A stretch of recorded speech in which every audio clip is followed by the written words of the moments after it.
Bienvenue sur DMG TV, les histoires mystiques. Si tu es nouveau sur la chaîne, n'oublie pas de t'abonner, de laisser un commentaire, de liker et de partager. Tu veux raconter une histoire? Il y a un numéro à l'écran sur le plus 237 655 81 90 17. Envoie ton histoire et on va jouer sur YouTube, Facebook et TikTok. On poste 6 histoires tous les jours sur YouTube, la chaîne c'est DMG TV. Ce qu'on fait c'est pour sensibiliser, donc s'il vous plaît, toujours laisser un like, commenter, partager. Même si tu n'as rien à dire en commentaire, tu peux quand même dire merci pour l'histoire. Et si tu veux t'adresser à quelqu'un en particulier, tu peux dire peut-être histoire 1, voilà ce qu'il faut faire. Ou alors poser ta question directement après avoir le H1 que tu vas écrire. Ou alors H2 pour dire histoire 2, voici. Donc, laissez un commentaire, partagez comme d'habitude. On va commencer avec la première histoire. Bonsoir à tous, likez, partagez, commentez. J'avais une amie qui avait son neveu. Je vais appeler son neveu comment Rol. Donc, Rol était un tout petit qui était né ici à Abidjan, qui avait tout fait, quoi, sa vie ici, il n'était jamais allé au village. Et il a grandi chez son côté maternel. Donc, le grand frère, l'oncle Harold, c'est-à-dire mon ami à moi, avec son grand frère qui était le père Harold, qui vivait en France, en Suisse, pardon. Donc, un soir, il appelle, et mon ami, je vais l'appeler Georges, il appelle Georges, et puis il dit, je veux que Harold vienne rester un peu chez toi parce que chez sa mère là-bas, ils sont toujours en train de me taxer financièrement. Et puis l'enfant n'arrive pas à partir à l'école, il n'y a pas de suivi. Donc je veux qu'il vienne rester chez toi. Donc Georges qui accepte que Harold vienne rester chez lui. Sauf que Georges, il habite dans une cour commune, comme on dit, avec plusieurs personnes à la fois. Et ce que le père de Harold ne dit pas à Georges, c'est que Harold est un puissant satellite spirituellement parlant et sorcier avéré. Est-ce que vous comprenez? Donc, le petit, il arrive chez son oncle. Dans le quartier, il y avait de nombreux sorciers endormis par la prière, tout ça. Quand le petit Harold arrive, il joue son rôle. Il active sa satellite de sorciers et tous les sorciers du quartier se réveillent. Tous ceux qui étaient endormis par la prière, tous se réveillent. Il a dit que leur roi est arrivé, qu'il va créer une réunion, une rencontre. Il faut initier tous les petits enfants du quartier. Celui dont je vous parle à l'époque, que j'appelle Rol, qui est le satellite, il avait à peine 15 ans, s'il vous plaît. Et il commandait des grands-parents, des vieux, il les a éveillés de leur sommeil, des sorcelleries endormies.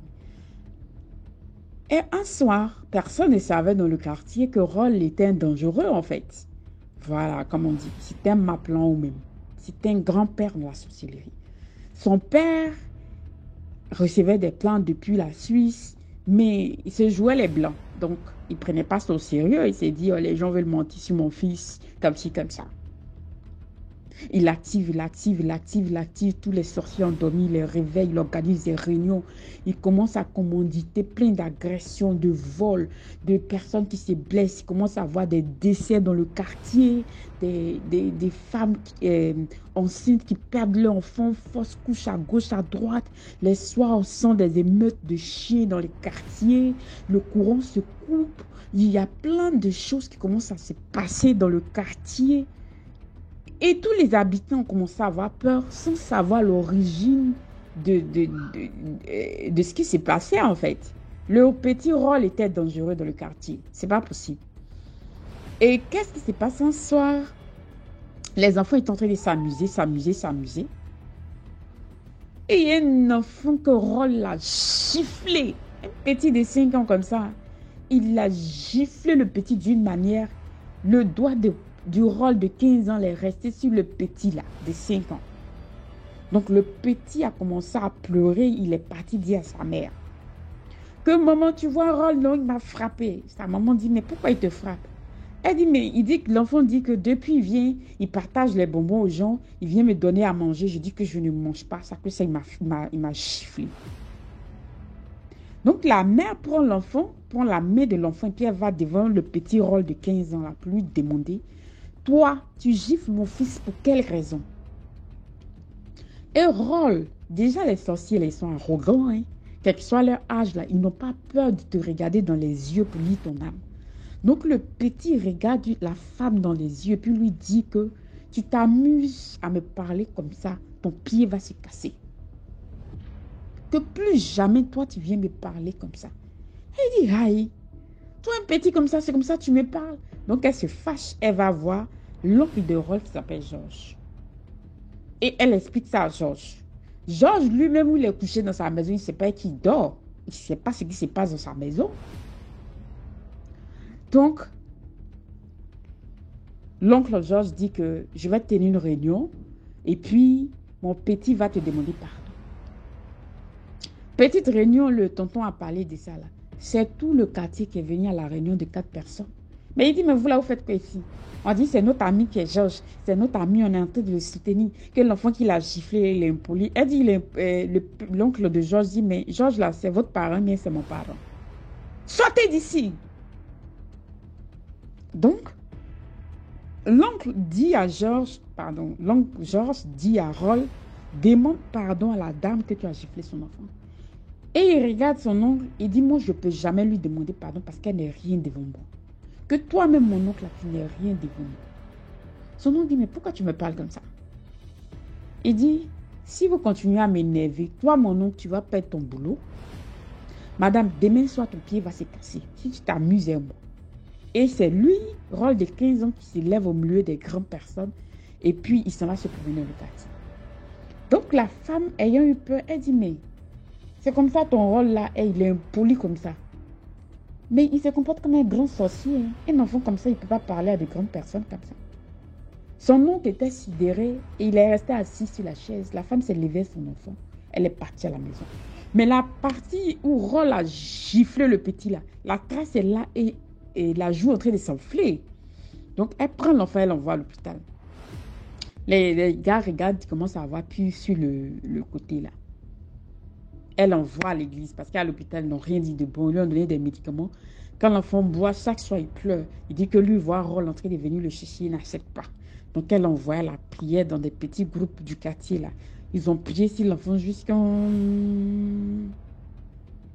Le lendemain, à la première heure, Rolf est venu chez elle pour lui dire que où tu as envoyé l'enfant là hier, puis vous êtes parti prier là. Moi, je vais venir te dire qu'est-ce qui s'est passé. J'ai voulu donner la sorcellerie à l'enfant ouvertement. Hein. Il a dit ça à la mère de l'enfant. J'ai voulu lui donner la sorcellerie, mais ton enfant n'a pas accepté. Que ce sont tes prières qui l'ont sauvé. Mais il faut lui dire, il ne faut plus jamais va venir s'amuser avec nous. Parce que moi, là, je suis un satellitaire. La mère était sidérée. Elle a pris l'enfant, elle dit, tu as entendu? Tout le quartier a commencé à parler de l'enfant Rolf. Les gens le craignaient. Et il est parti, fait parlade, il est parti provoquer la voisine de son oncle Georges. Et la voisine est en train de lui parler, toi, ton impolitesse, tu n'envoies pas ça sur moi. Il dit, toi, hier, tu t'en fait l'amour avec ton mari, et puis ces caleçons verts, tu portes. Est-ce que toi, tu es Gaulle à montagne? C'est un artiste ici. La femme, là, elle est en train de laver ses assiettes, tout est tombé. Elle a attrapé sa tête. Il dit, mais chaque fois que vous faites l'amour, chaque fois que tu es avec ton mari, là, moi, je sais tout ce qui se passe dans votre maison. Je sais tout ce que tu dis, toutes les personnes que tu appelles à travers ton téléphone, là, moi, j'entends. La femme l'a dit ça à son mari. Son mari dit, tu mens. Quand son mari est venu, il a voulu parler là. Il dit, si tu parles là, je vais citer toutes tes copines qui sont dehors là. Je vais les citer à ta femme. Tu t'amuses et moi, tu me connais où? L'enfant de 15 ans là, il l'a traumatisé tout ce quartier. Son oncle a appelé son papa, qui est en Suisse. Il dit, mon frère, ton enfant là, ce n'est plus un enfant. Hein. Ce n'est plus un enfant. C'est qu'il est en train de monter dans le quartier. Si la personne ne veut de lui. Donc, il faut te débrouiller pour qu'on trouve un endroit où ils vont le délivrer. Parce que ce n'est plus un enfant. Et l'oncle a fait exprès de sortir pour appeler son papa. Mais le petit Rolf qui est assis à la maison là, il entend tout ce que les deux sont en train de se dire. Il dit, c'est un satellitaire. Quand l'oncle est venu là, il dit, toi, tu es parti appeler mon papa, non? Pour lui dire qu'il n'a qu'à trouver un endroit de prière. Tous les hommes de Dieu chez qui vous allez m'envoyer, je connais leur vie. Donc, si ce n'est pas un vrai homme de Dieu là, c'est rien, ça ne peut rien me faire. Puis toi, tonton, là, il y a pitié de toi. Parce que ton travail, on ne te paye pas bien. Mais si on te laisse, si il fait qu'on te laisse là, tu vas te retrouver au village, tu vas mourir de faim là-bas. Quand il te parle là, il te parle calmement. Et il dit que moi, dans le royaume où je suis de la sorcellerie, là, est-ce que tu sais qui m'a initié? Son nom, Georges, dit non, je ne sais pas qui t'a initié. Il dit, mais c'est votre papa. Quand j'étais dans le ventre de ma maman, il est venu et puis il m'a fait sortir voyager. C'est votre propre papa qui m'a initié à la sorcellerie. Que où moi je suis assis à toi là, je connais tout le village mieux que toi-même. Ton village là, et si je suis jamais parti là-bas, mais je connais ça mieux que toi. Et il a commencé à décrire le village de l'oncle. Son propre village où le petit Rod n'est jamais parti. Il a commencé à lui décrire où est placée la rivière, où est placé son mur, où est placé le champ, où est placé quoi que ce soit. L'oncle s'est assis à terre. Parce que lui n'avait jamais vu ça. Il ne pouvait pas imaginer que ça, là, ça peut exister, ce genre de sorcellerie. L'enfant là, c'était lui là, c'était un niveau supérieur où on ne peut pas savoir d'où ça vient, où ça quitte. Donc, il l'envoyait une fois chez un homme de Dieu. Son papa a commencé à envoyer l'argent pour qu'on l'envoie chez les hommes de Dieu. Quand on envoie chez l'homme de Dieu, là, on l'envoie chez un premier homme de Dieu. L'homme de Dieu lui demande, tu t'appelles comment? Lui, il dit à l'homme de Dieu, là, où l'homme de Dieu est né, où il est quitté, il lui dit le nom de sa mère, de son papa. Et puis, lui dit que, voici pourquoi tu souffres aujourd'hui. Puis, tu es devenu homme de Dieu. Sinon, tu n'es pas appelé à être homme de Dieu. Voilà, tu devais être ambassadeur. L'homme de Dieu, là, lui-même, il a chassé Roll et son oncle Georges de chez lui à la maison. Quand il finit de te parler là, si tu ne pisses pas chez toi, tu ne peux pas rester devant lui. Ce n'est pas possible. L'enfant là, c'est un autre niveau. Donc, comme vous connaissez les églises célestes, là, tout le monde les respecte. Ils ont fait des recherches. Quelle est la meilleure église où on peut prier pour l'enfant là, où on peut vraiment le canaliser. Et puis, ça va changer quoi. Et puis, il va respecter les gens. Donc, ils ont trouvé une église très vivante où ils ont envoyé le petit. Quand ils l'ont envoyé là-bas, là, les célestes qui portent habits blanc, qui portent à chaussures, eux d'abord, ils ont cassé ses yeux spirituels. Et malgré ils ont cassé ses yeux spirituels, là, le père envoyait l'argent pour le temps qu'il reste là-bas, payer la nourriture, le kilo de riz, les huiles, savon, tout ça en même temps pour l'église. Et puis, pour qu'il reste là-bas. Parce que personne ne voulait plus de lui. Partout, il passe, à tout le monde le chasse. Étant là-bas, là, quand son papa paye 50 kilos de riz, là, l'enfant, là, en une semaine, elle a déjà mangé 25 kilos de riz. Quand on le sait, là, il dit n'est pas rassasié. Déjà, il ne mange pas seul. Il va envoyer sa troupe qui vient manger avec lui spirituellement le riz, là. Donc, lui seul, quand on le sait, là, c'est une nourriture de 10 personnes. Et puis, tout le monde le regarde. Ça dit qu'il fait dépenser son papa jusqu'à... Ils ont commencé à le bombarder par les prières, le bombarder jusqu'à un soir, il s'est levé. Il est arrivé en Suisse derrière son papa là-bas, mais il s'est transformé en vieux, quoi. Quand il tape, son papa ouvre. Son papa dit, c'est qui? Il dit, il faut ouvrir. Il ouvre là. Il voit un vieux. Il dit, papa, c'est pas un vieux que tu vois, c'est mon rôle. Que je suis venu te dire que où tu m'as envoyé dans l'église là. Moi, là, il va commencer à les fatiguer. Il te met en garde. Que tu m'as envoyé là-bas, là, mais leur prière me fatigue trop. Ils ont cassé mes yeux, je n'ai rien dit. Ils sont me fatiguer. Je n'arrive plus à sortir de mon corps, ça me fatigue. Donc, je suis venu te dire que je vais les créer des problèmes jusqu'à eux-mêmes, ils vont me libérer. Donc, c'est comme ça que lui, son papa a appelé là-bas pour dire que son fils est venu derrière lui en Suisse, là-bas, il s'est transformé en vieux. Que son fils connaît sa maison, que lui-même, là, son propre frère qui est à Abidjan, ne connaît pas sa maison, mais son fils, là, connaît sa maison. Comment son fils fait pour connaître sa maison? Il dit, ah, mais quand on te dit que c'est un dangereux, toi, tu ne crois pas. Son fils, là, lui, son voyage, c'est spécial, hein. Il faut le laisser même, il n'y a pas l'homme pour lui. Tout le monde a peur de lui. Quand il vient de te dire bonjour, il te dit ce que tu as porté en bas de ton habit. Toi, tu dis quoi? Son papa était traumatisé. Il a appelé où il l'a mis là-bas. Il dit, si vous pouvez l'envoyer dans un autre coin où ils vont l'enfermer et puis personne n'aura accès à lui, ils vont le briser pour le traiter là. Franchement, moi, je veux ça. Je veux envoyer l'argent, mais il faut que mon fils là sorte de la société. L'agent dit, mais il faut qu'il confesse. Et puis, pour qu'un sorcier soit délivré là, il faut qu'il lui-même, il le veuille. Il faut qu'il désire. Il faut qu'il dise de sa bouche que je veux être guéri. Mais il a rendu malade tous les hommes de Dieu qui priaient là-bas. Les femmes, là, quand elles vont se laver, elles le voient arrêter devant la douche pendant qu'il est assis là-bas. Quand ils sont en train de faire la prière, il vient éteindre toutes les bougies. de l'église là. Mon cher, un matin, eux-mêmes ils lui ont dit, il faut plier tes bagages, tu as parti. Où tu veux partir là? Il faut partir. Donc mon ami, Georges, c'est lui qui est en train de m'expliquer qui était son neveu en question. Je ne sais plus ce qu'il est devenu parce que mon ami Georges, ça fait bien lurette, je n'ai plus de ses nouvelles. Pour dire aux parents que quand vous laissez les enfants comme ça dans les quartiers là, continuez à prier pour eux, préservez-les. Il y a des dimensions de sorcellerie là, ça ressemble à prophète. Il y a des dimensions de mysticisme là, il ne faut pas t'amuser avec toi-même, tu es homme de Dieu là. Tu peux prendre des bêtes, tu as salué le sorcier qui vient te voir. Donc, vraiment que Dieu nous garde, restons en prière et puis likez, partagez, commentez. Merci à vous. Merci beaucoup pour l'histoire. Maintenant, on passe à la deuxième histoire. Bonsoir DMG, bonsoir toute la communauté DMG. Alors je viens avec une autre histoire que j'ai vécue.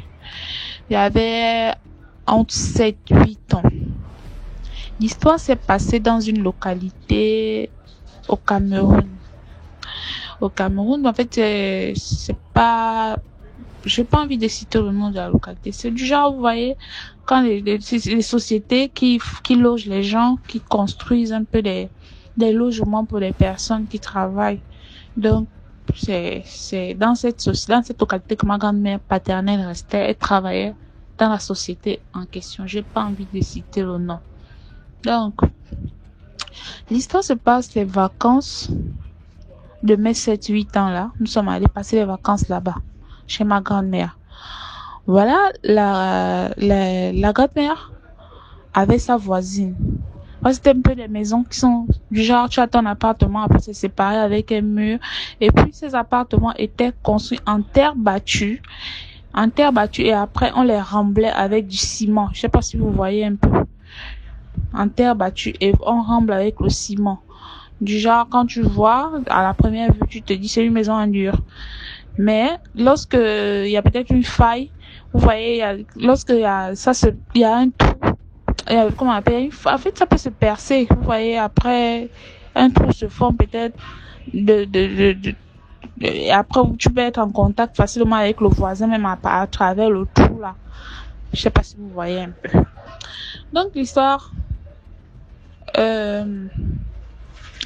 commence. Un jour, ma mère est venue nous rendre visite. Parce que lorsqu'elle nous a déposé pour les vacances, elle venait de temps en temps, peut-être 2 semaines après, nous voir, 2 semaines après, elle vient et tout. Donc elle arrive comme ça, un week-end.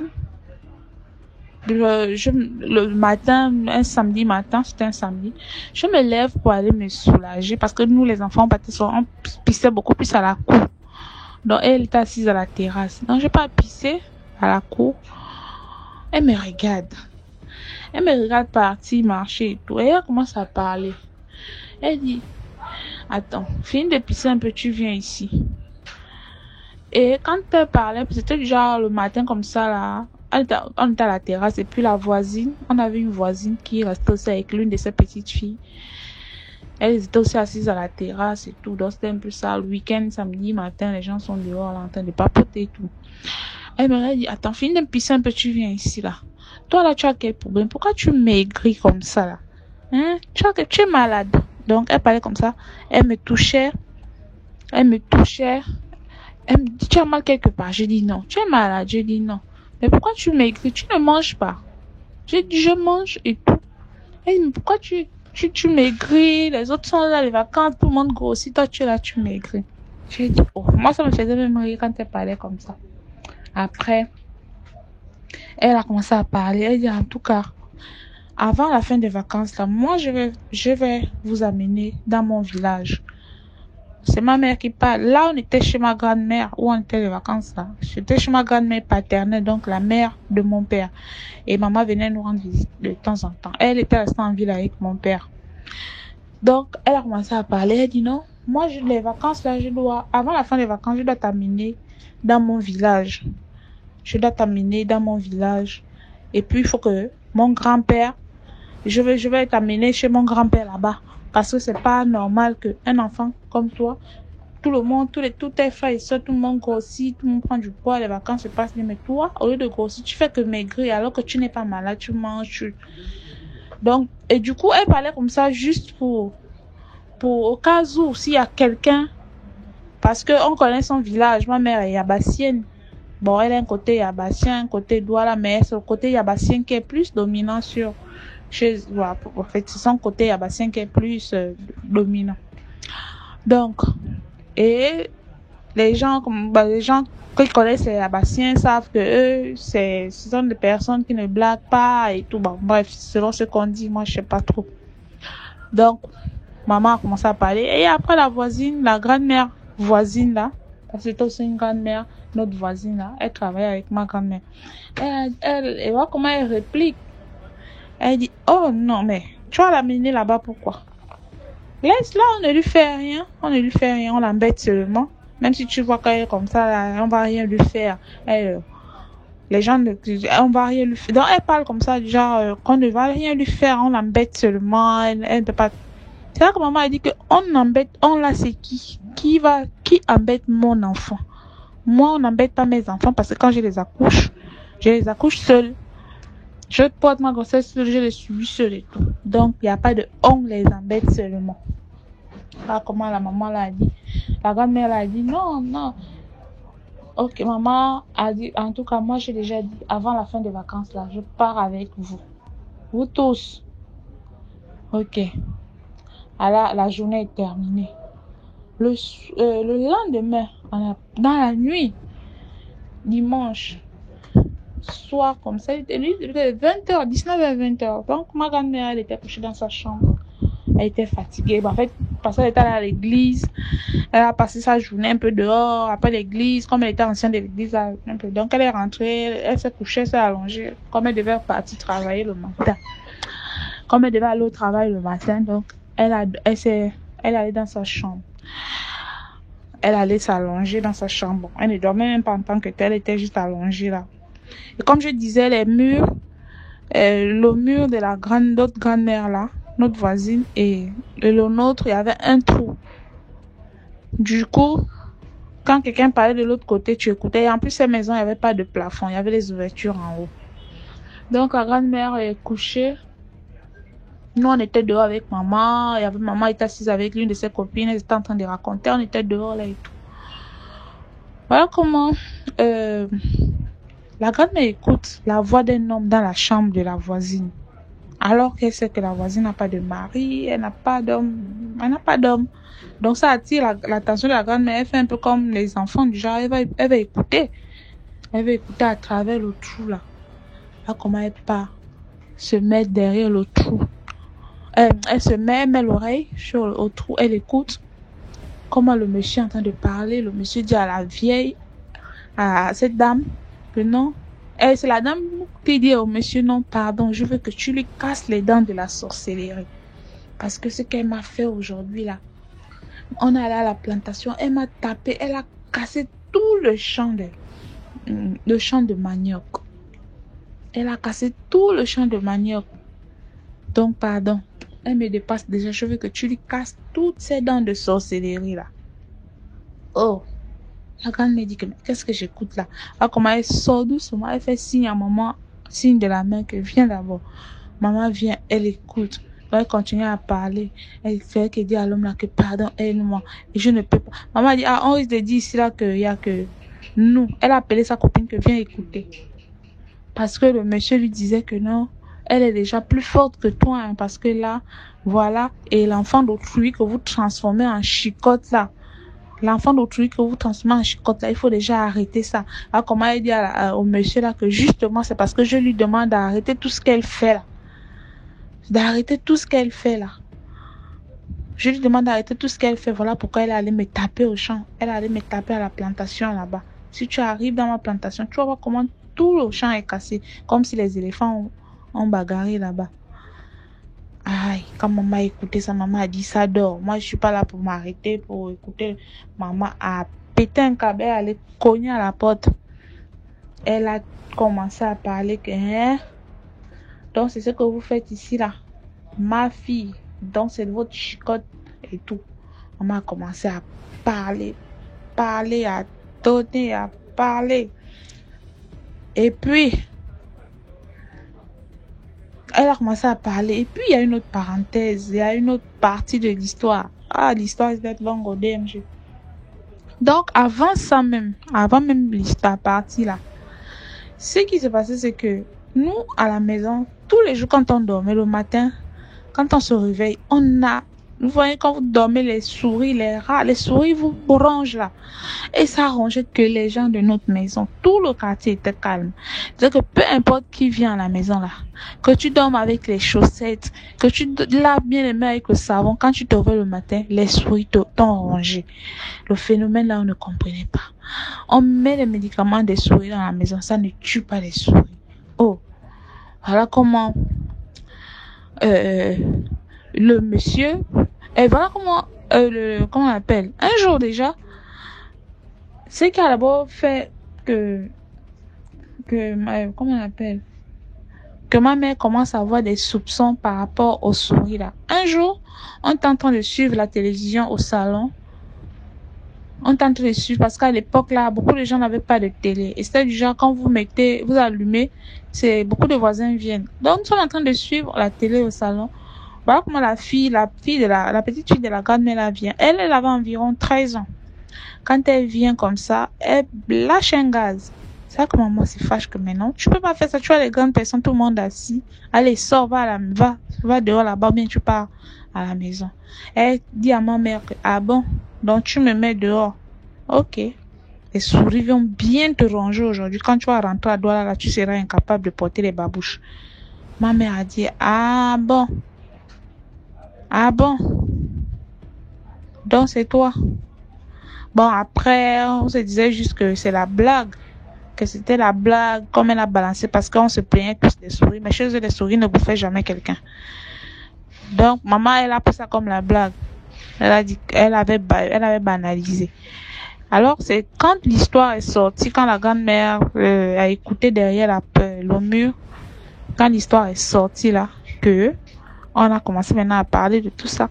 Ah bon, donc même les souris qui nous rongent la nuit et tout ça, comment sa grand-mère dit oui, c'est elle. C'est sa petite fille là qui fait ça. Mais elle a parlé à sa petite fille d'arrêter tout ça là. Elle refuse. Toutes les nuits, elle ronge. Et elle ne ronge pas d'autres personnes que chez nous là. Et quand elle pas taper les gens dans la sorcellerie et tout, c'est moi qu'elle transformait en chicotte. Voilà pourquoi j'étais toujours toute maigre.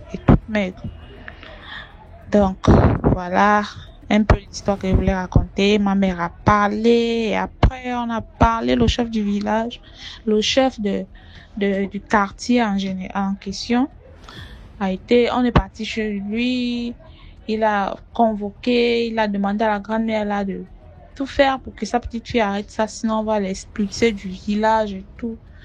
Et ils ont fait une grande cuvette, je ne sais de quoi. Ah, mon nom était petite en tout cas. Une grande cuvette, ils ont dit que ce sont des médicaments de quoi, que les gens qui ont la sorcellerie lavent les mains, mais la petite fille a catégoriquement refusé. Donc, le chef du quartier a dit à cette vieille-là que je te donne la journée d'aujourd'hui et celle de demain. Tu trouves une solution, tu me fais retourner cette vie. Parce que la petite fille là revenait du village. Donc, elle a dit que tu me renvoies cet enfant au village. Je te donne seulement la journée d'aujourd'hui et celle de demain. On ne veut plus la voir ici, dans ce village. Mais je t'assure, DMG, avant que la petite fille là ne parte, ce qu'elle nous a fait, non, elle nous a rongés. Et chacun sortait de là avec une blessure. Les blessures. On a subi ça. Mais Dieu merci, elle est partie et puis l'histoire s'est arrêtée. Désolée de la longueur de l'histoire. Même comme je partais un peu dans tous les sens. J'espère que vous avez compris un peu ce que je voulais dire. Merci beaucoup pour l'histoire. Maintenant, on passe à la troisième histoire. Bonjour DMG, j'espère que tu vas bien. Bonjour à notre petite communauté DMG TV. J'espère que vous allez bien. Ok, l'histoire que je m'apprête à vous conter, de manière sincère, je ne sais pas si l'histoire elle est mystique, mais franchement, c'est une histoire qui me tient à cœur, que j'ai vécue dans ma tendre enfance. Voilà, la dernière fois, je me rappelle plus de l'épisode, Mhm.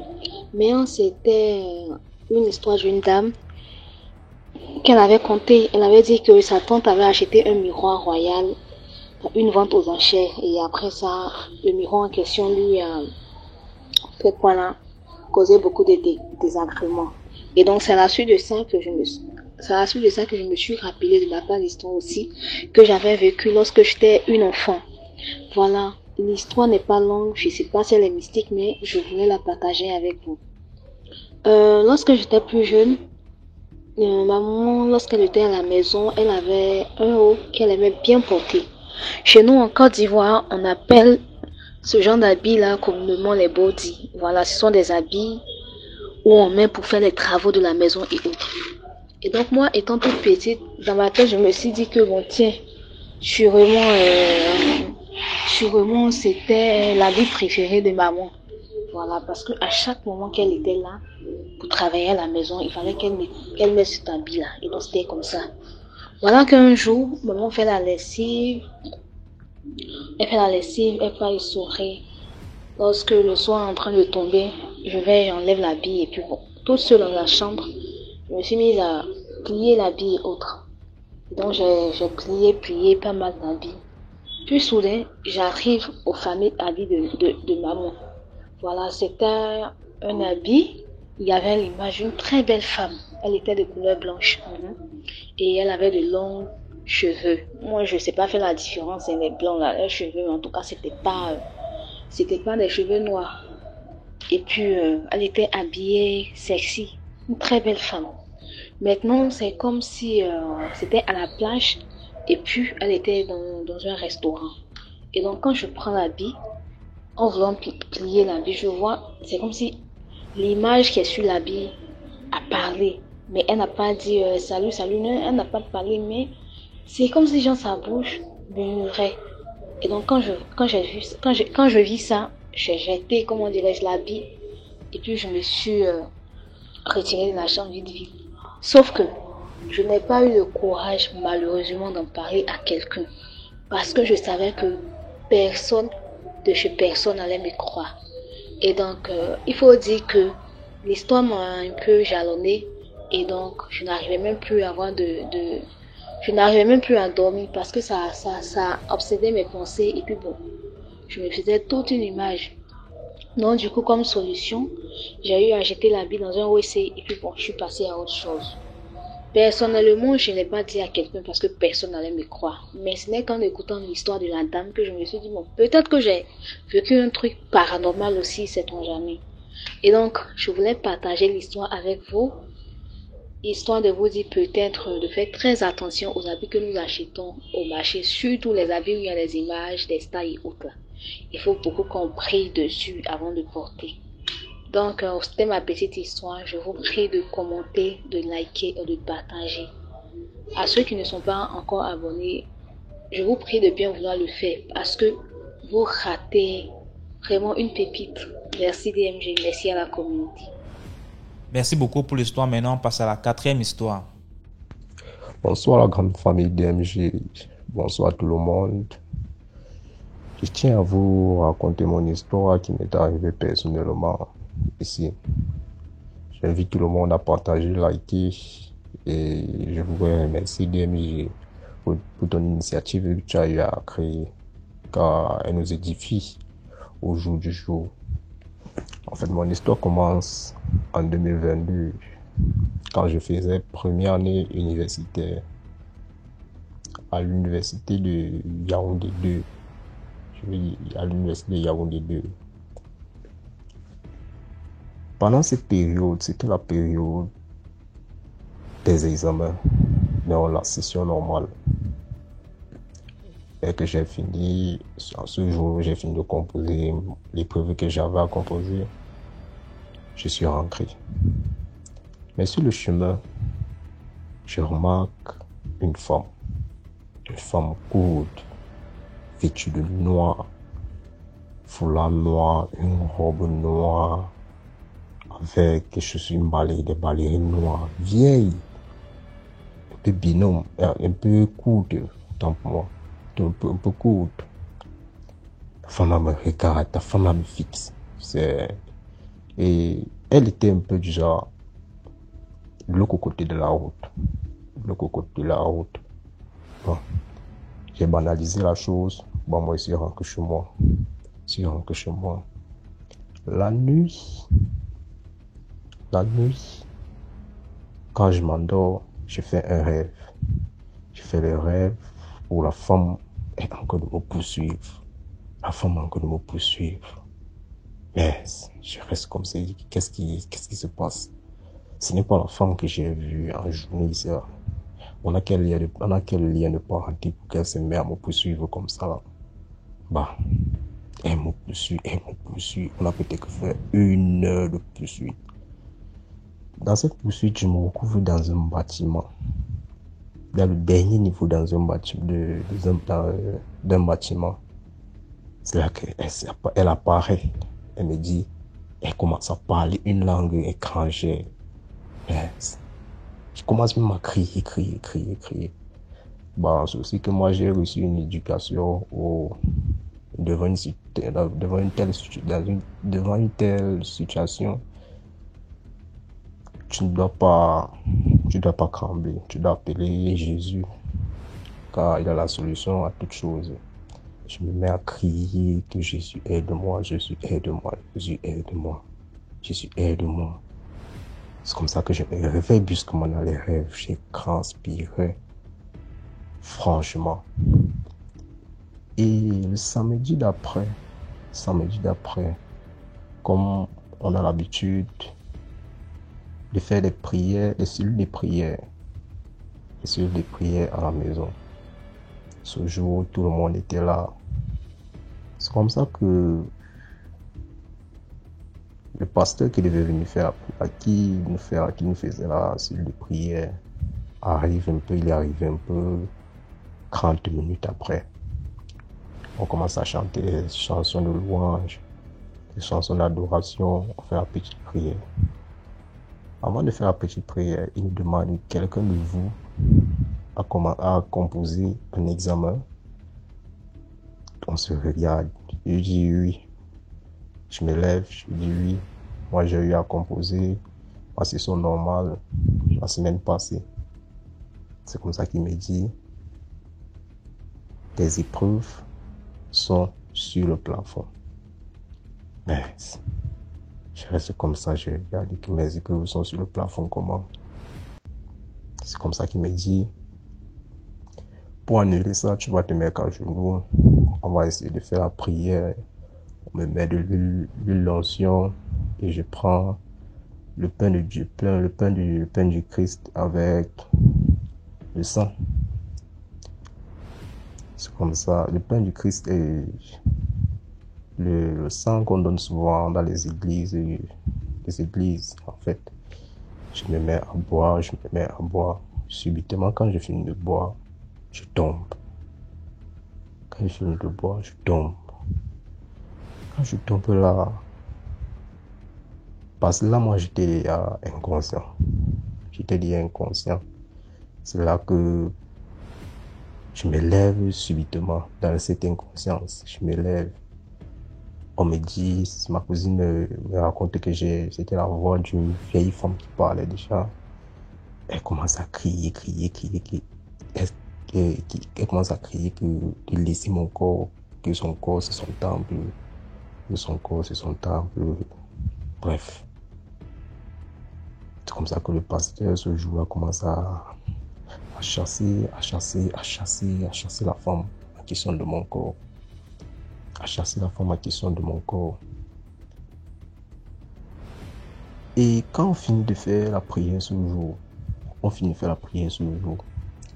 le pasteur est rentré, il me demande d'ancrer dans un jeûne intense en fait. Pour essayer un peu de me purifier de tout ce qui me purifie, essayer de me purifier. Le jour où les résultats de la session normale sortent, je regarde effectivement, j'ai validé la majorité de mes matières. J'ai peut-être laissé une matière. Et Ce même jour, quand je rentre à la maison, parce que j'étais au campus, quand je rentre de la maison, j'ai un froid horrible m'a attrapé en route. Un froid horrible. Quand j'arrive à la maison, je me couche. Ma tante vient, elle me touche. Elle remarque que ma température a augmenté franchement. C'est comme ça qu'elle appelle. Ma cousine est venue me toucher. Ma cousine me dit qu'elle avait même du mal à poser ses mains sur mon cou le jour parce que ça chauffait tellement. Ça chauffait tellement ce jour. C'est comme ça qu'à un moment donné, le paracétamol pour essayer de calmer la fièvre. Elles sont parties dans leur chambre. Subitement, je me lève. Là, je tiens encore à rappeler que j'étais aussi là, j'étais inconscient. Je me lève, je commence à crier. Je suis devenu brut ce jour. Déjà comme si j'ai pris des stupéfiants.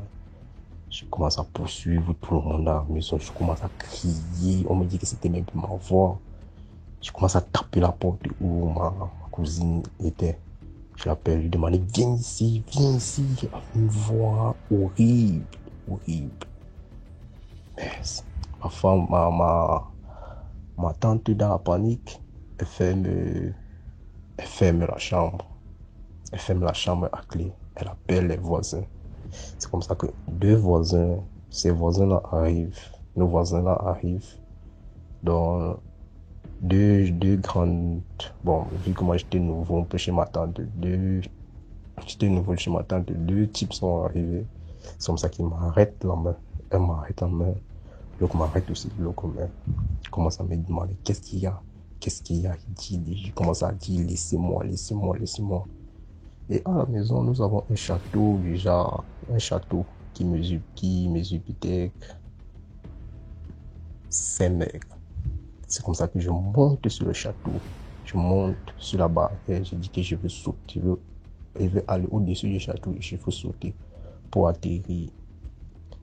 Ma tante commence à dire que s'il te plaît, ne fais pas ça.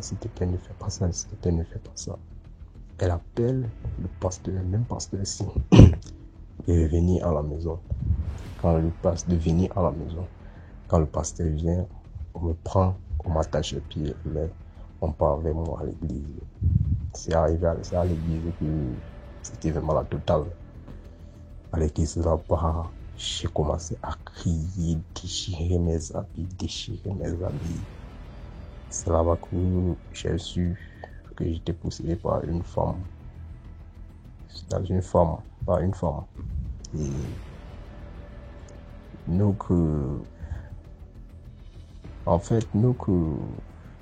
nos liens, on a tissé ces liens à travers des couches de nuit, dans des rapports sexuels, dans les rêves. Donc, elle a commencé à tout décrire ça par les prières, et puis on a commencé à décrire tout ça. Et quelques jours après, ça a commencé à aller.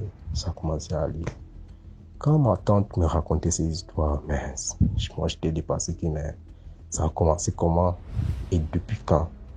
Et ces histoires m'ont commencé quand j'ai vu cette femme, quand j'ai rentré composé. C'est juste pour vous dire, chers frères, mettons-nous en prière. Tout le monde va essayer de sortir une leçon de cette histoire, mais pour moi, tout c'est la prière. Quand nous sortons de nos maisons, prions. Quand on ne sait pas ce que le diable a planifié le jour sur nos destins. C'est pour ça que nous devons prier pour annuler tout ceci. Merci encore à tous. Merci beaucoup pour l'histoire. Maintenant, on passe à la 5e histoire. Bonsoir DMG. C'est la 2e histoire que je vais te poster.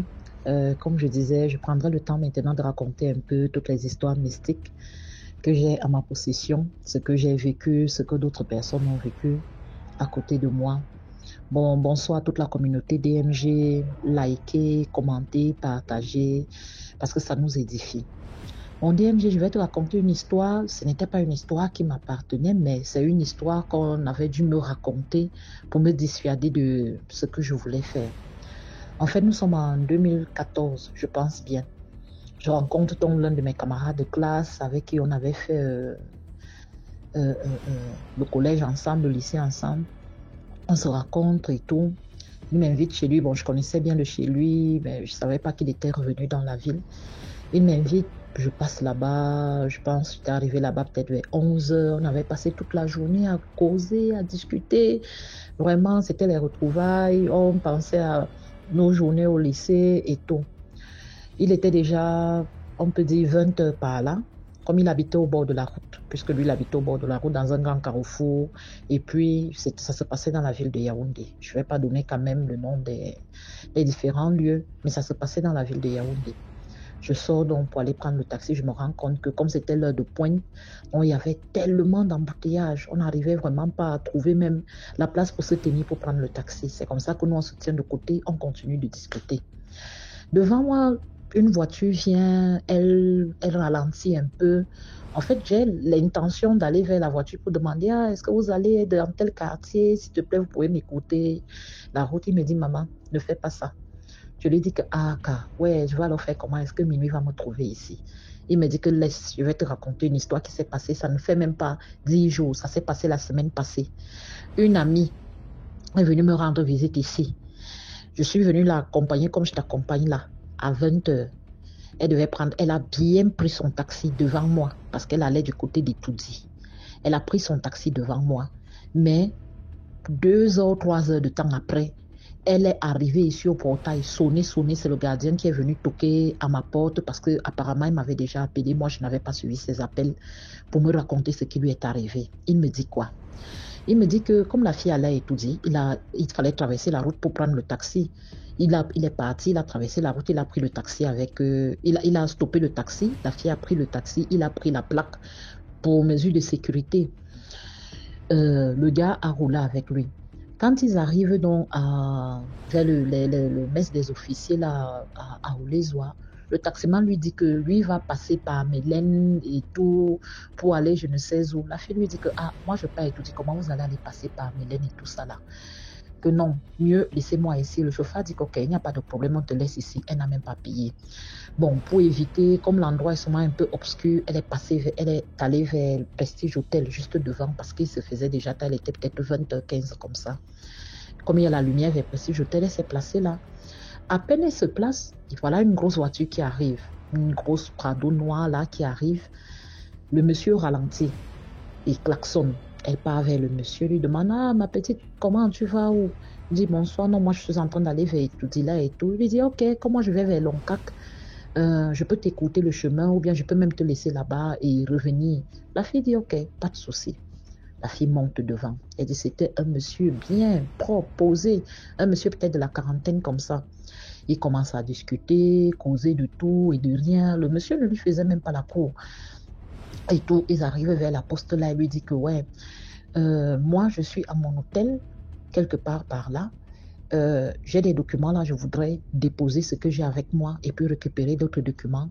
Et là, dès que je récupère, on continue la route. La fille dit qu'ok, il n'y a pas de problème, surtout que le nom de l'hôtel, elle connaissait vraiment, c'est un hôtel aussi bien connu. Bon, pas très grand, mais bien connu. Ils arrivent donc. Ils tournent, ils arrivent devant l'hôtel. Bon, ils ne garent pas devant l'hôtel. Pourtant, il y a un très grand espace là, surtout dans la nuit, parce qu'en journée, c'est occupé par des marchands et tout.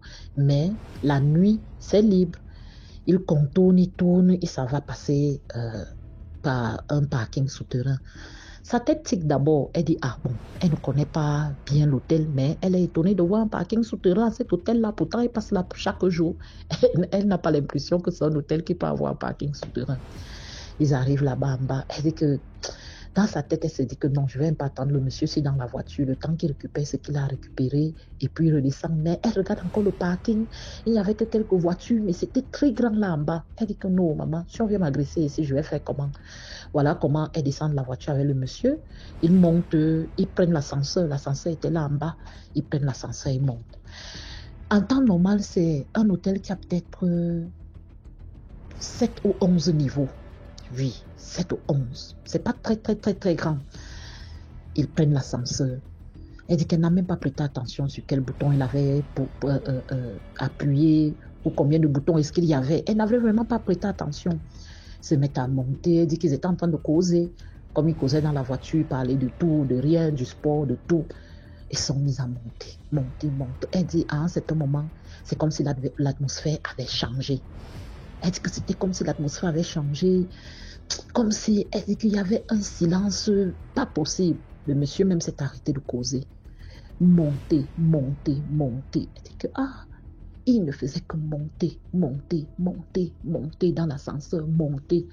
Elle dit que s'ils ont fait moins de temps dans l'ascenseur, c'était peut-être une histoire même de 45 minutes, que s'ils ont fait moins de temps, parce qu'elle n'avait pas regardé le temps. Ils arrivent enfin, la porte s'ouvre sur un couloir, ils traversent le couloir, ils ouvrent une porte, ils entrent. Quand ils entrent, en fait, c'est une grande chambre, genre, elle dit que le luxe qu'il y avait dans cette chambre-là, les rideaux étaient dorés, tout était presque doré dans la chambre. Elle entre, en fait, elle commence à ressentir une sorte d'anxiété. Et en entrant, elle voit 2 grosses statuettes, vraiment grandeur nature là, d'un léopard et d'un lion. 2 statuettes, c'était côte à côte. Net un peu comme les statuettes qu'on avait mis devant nos stades là et tout. Elle dit qu'elle regarde. Le monsieur est là, il dit, vraiment, ma chérie, prend place et tout. Mais elle dit, dans la chambre, il n'y avait pas de chaise, il n'y avait qu'un grand lit, les 2 statuettes. Et dans la chambre, il y avait environ 3 portes. La porte par laquelle elle était entrée, il y avait une porte qui était un peu devant, là, elle était entrouverte avec une lumière dorée. Elle avait l'impression que c'était la toilette. Et il y avait une autre porte avec 2 battants. Elle dit, bon, le monsieur, lui, il a déposé les papiers qu'il avait pris dans sa voiture, il a déposé ça sur le lit. Il est entré par la porte qui était entrouverte comme celle des toilettes. Elle est restée là à regarder partout. Elle dit qu'il y avait les lustres là, vraiment dorés. Tout. Elle dit que c'était un luxe insolent. Même les draps qui étaient sur le lit, c'était comme si c'était doré, même le lit lui-même. Elle est allée, elle s'est assise sur le lit, mais du genre, le bas du lit. Donc, comme il y a souvent la tête du lit, le bas, le côté gauche, le côté droit, s'est assise sur le bas. Et elle donnait face au niveau des statuettes. Elle dit que ce qui commence d'abord à l'intriguer, c'est qu'elle regarde les statuettes. Quand elle entrait, les statuettes brillaient. Mais elle avait l'impression que plus elle passait du temps, plus les statuettes se transformaient. Donc, c'est-à-dire en personne. En fait, ça se transformait en véritables animaux. Elle dit non, peut-être c'est dans sa tête, peut-être comme elle a peur. Elle dit que, étant donc assise là, elle commence à prier. Elle dit que pendant qu'elle prie, elle commence à entendre 2 voix, comme si les gens étaient assises à côté d'elle. Donc, une voix de son côté gauche, une voix de son côté droit. Elle dit il y avait une voix masculine et une voix féminine. La voix masculine lui demande que qu'est-ce que tu es venu faire ici? Tu es venu faire quoi? Sors d'ici avant que celui qui est dans la chambre là ne te retrouve. Entre-temps, la voix féminine lui disait que il faut la laisser, reste là ma fille, ne pars pas, il ne va rien te faire. Elle dit qu'elle se dit que non, peut-être c'est dans son cœur, mais elle dit qu'elle entendait distinctement. Entre-temps, il y a une petite voix dans son cœur qui lui dit que va ouvrir la porte des toilettes, tu vois un peu ce que le monsieur fait là-bas parce qu'il n'y avait aucun bruit, rien. Elle dit même dehors, il n'y avait rien, aucun bruit. Elle était même tentée de vouloir aller regarder par la fenêtre, qu'il y a même quoi par la fenêtre, mais il y avait une voix qui lui disait que ma soeur, sors d'ici. La voix masculine qui était de son côté gauche qui ne faisait que parler que qu'est-ce que tu es venu faire ici? Je te dis de sortir. Sors d'ici. Prends la porte qui est fermée là. Sors. La voix féminine le faisait que lui dit que ne prends pas cette porte là. Ne prends pas cette porte. Elle dit qu'à un certain moment, tellement elle pensait qu'elle devenait déjà folle, elle s'est levée brusquement. Elle a pris son sac. Elle est partie vers la porte qui était fermée. Pas celle vers où elle était venue. Celle qui était fermée. Elle l'a ouverte une fois. Comme ça s'ouvrait de l'extérieur. Donc tu n'avais pas besoin de tirer ça vers toi pour ouvrir. Mais tu ouvrais, ça s'ouvrait de l'extérieur. Elle dit que elle a ouvert ça de l'extérieur. Elle est sortie. Quand elle sort DMG, elle se retrouve devant la porte d'entrée de l'hôtel, donc au rez-de-chaussée. Que elle sort comme ça, donc le temps de sortir comme ça, qu'elle place les 2 pieds dehors, elle était au rez-de-chaussée de l'entrée de l'hôtel, sur la véranda.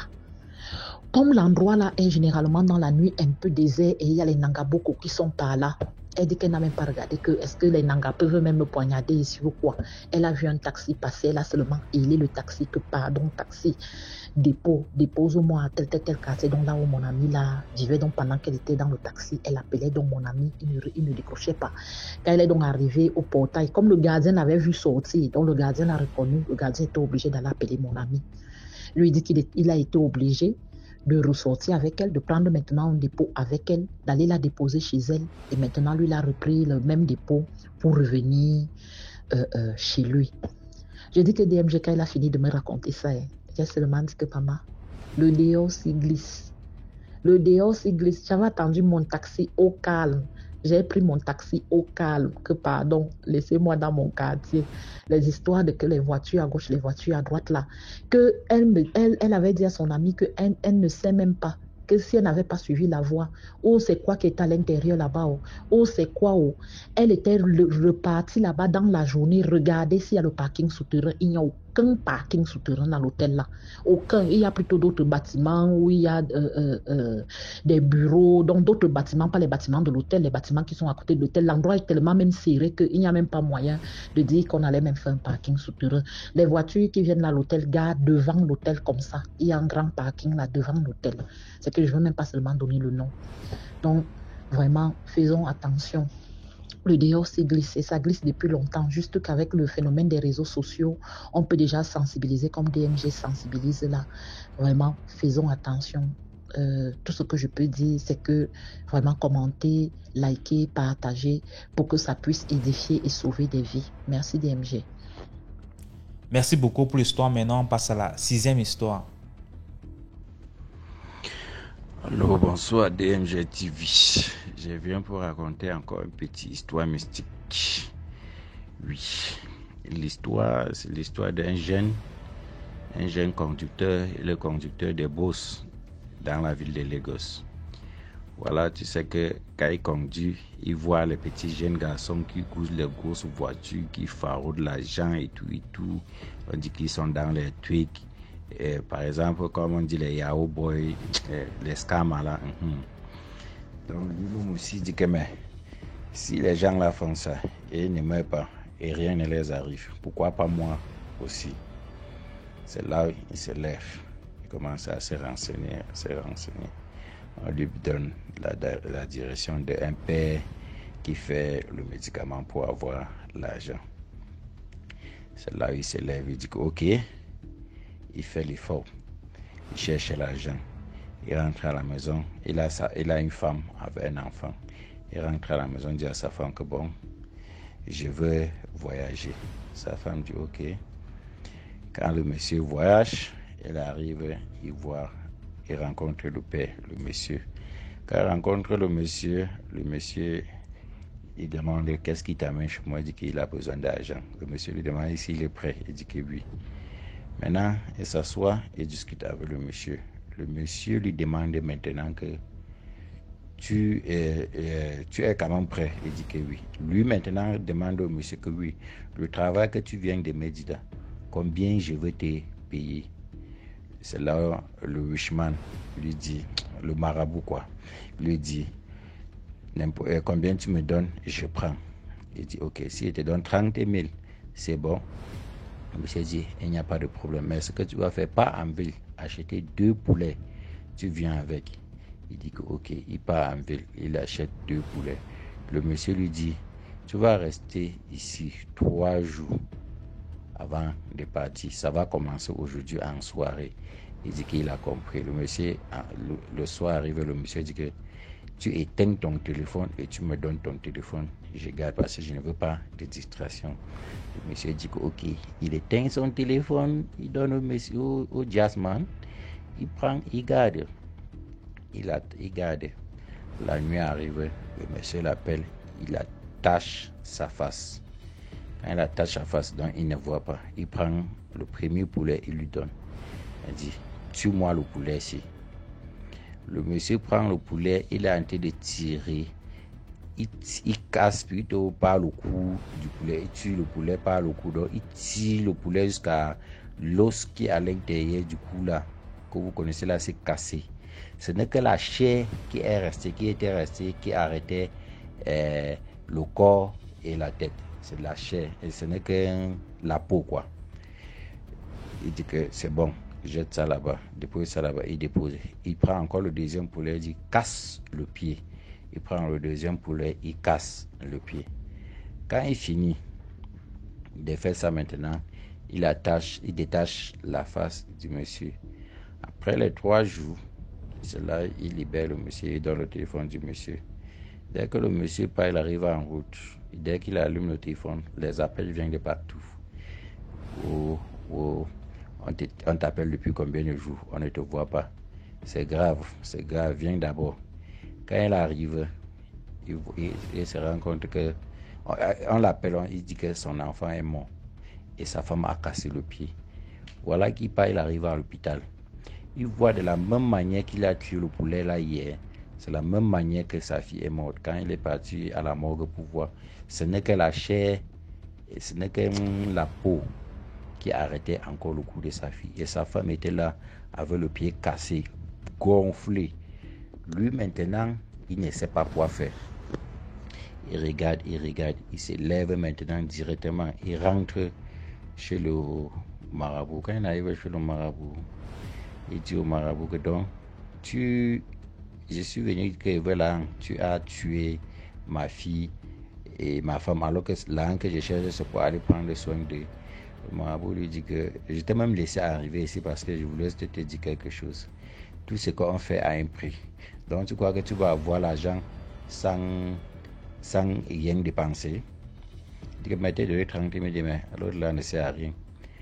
Le gars se fâche, il part. Le marabout lui dit, je te dis, prochainement, si tu veux venir ici, je t'ai même laissé arriver ici pour te faire l'accident, mais je t'ai laissé. Prochainement, si tu tentes encore, si tu pour là même de venir ici, tu peux m'arriver ici, tu ne reconnais même plus l'endroit.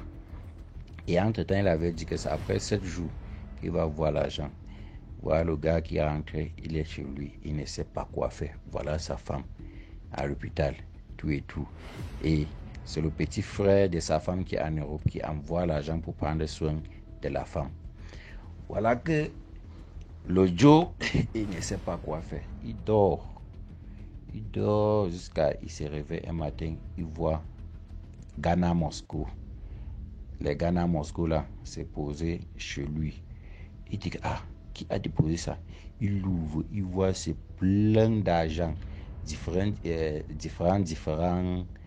l'argent quoi. Comme je vais dire l'honneur, les dollars, les euros, tout ça là, c'est comme ça là. Il a eu peur, même toucher l'argent, il n'a pas touché. Il a seulement porté l'argent, il a ouvert son armoire, il a déposé. La deuxième semaine encore, un autre vient encore. La troisième semaine encore, un autre vient encore. Là, il a peur. C'est pour ça qu'il est sorti pour parler de l'histoire, pour qu'on essaye de l'aider. Il ne sait pas quoi faire. Lui, il cherche les gens pour aller taper le marabout ou faire comment. Il ne sait plus quoi faire. Et personne de sa famille ne connaît pas ce qui se passe. Il n'est que le seul qui connaît ce qui se passe. Il ne sait pas comment il va commencer à parler. Bon, c'est ça l'histoire. Donc c'est pour ça que je suis venu pour raconter l'histoire là ici, pour sensibiliser les gens, Là, tu peux chercher l'argent, on te dit qu'on va attacher ta face. On va attacher ta face et tout. Donc, fais très, très, très attention. Très dangereux. Merci beaucoup pour l'histoire. Voilà, c'était tout pour aujourd'hui. J'espère que tu as aimé la vidéo d'aujourd'hui. Sinon, laisse un commentaire, like, partage. Si tu n'es pas encore abonné, abonne-toi. On se prend demain 12h pour une nouvelle vidéo. Ciao.